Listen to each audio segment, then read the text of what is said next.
તો મિત્રો આ સવાલ છે તારીખ 27 એપ્રિલ 2025ના રોજ લેવલ જીપીએસસી ક્લાસ 1-2 ની પરીક્ષામાં પૂછાયેલો પ્રશ્ન અને પ્રશ્ન કંઈક આવો છે કે બંધારણ વિશે નીચેના વિધાનો ધ્યાને લો અને આપણે 3 વિધાનો આપ્યા છે અને 3 વિધાનો આપ્યા બાદ આપણે એ સૂચના આપી છે કે ઉપર પૈકી કયા વિધાનો સાચા છે।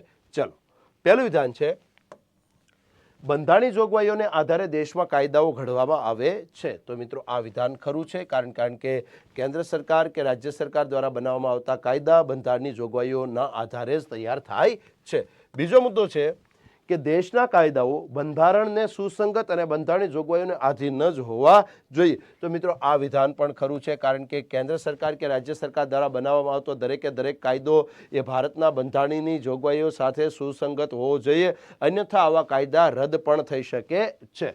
ત્યારબાદ ત્રીજું વિધાન છે કે કાયદાઓ બંધારણથી સર્વોપરી છે। તો મિત્રો આ વિધાન સદંતર ખોટું છે કારણ કે બંધારણમાંથી કાયદા બને છે, કાયદા ભેગા થઈને બંધારણ બનાવી શકે નહીં। ભારતમાં સર્વોચ્ચ ભારતનું બંધારણ છે, કાયદો નહીં, તેથી ત્રીજું વિધાન ખોટું બને છે। તેથી 3 વિધાન પૈકી 1 અને 2 વિધાન ખરા બને છે અને તેથી મિત્રો આપણો જવાબ છે ઓપ્શન એ, ફક્ત 1 અને 2।